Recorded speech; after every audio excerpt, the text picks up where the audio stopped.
നമ്മുടെ ഇതിൽ 103 സങ്കീർത്തനം 1-2-3 വാക്യങ്ങൾ ആഗ്രഹിക്കുന്നു. 103 സങ്കീർത്തനം 1-2-3 വാക്യങ്ങൾ. എന്മനമേ യഹോവയെ വാഴ്ത്തുക, എൻ്റെ സർവാന്തരംഗമേ അവൻ്റെ വിശുദ്ധ നാമത്തെ വാഴ്ത്തുക.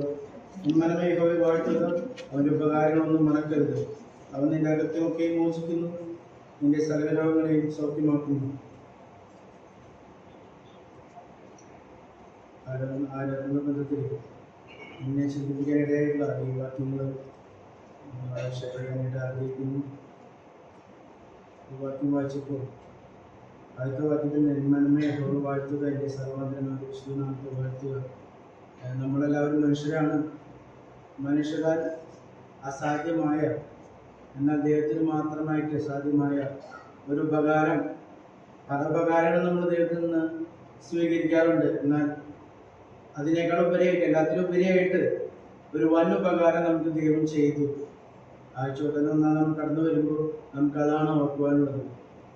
വൻ ഉപകാരത്തെ ഓർത്ത് ആ 4-5 വാക്യങ്ങൾ വായിക്കുന്നുണ്ട്.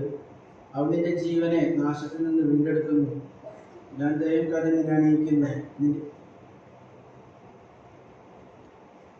3-ാമത്തെ വാക്യത്തിൽ വായിക്കുന്ന പോലെ അവൻ നിന്റെ അകൃത്യമൊക്കെ മോചിക്കുന്നു.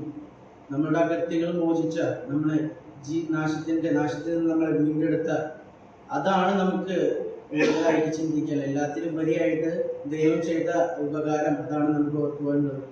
അപ്പൊ നമ്മൾ മാഴ്ചോട്ടം നാം കടന്നു വരുമ്പോൾ ഇത്രയും വലിയ ഉപകാരം ചെയ്ത ആ ദൈവത്തിന് ഹൃദയത്തിന്റെ അന്തർഭാഗത്തു നിന്നുള്ള സ്തുതിയും സ്തോത്രവും അവനെ നമുക്ക് അർപ്പിക്കാം.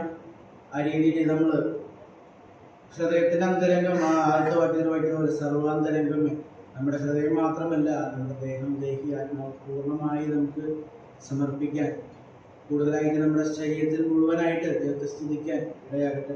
ദൈവം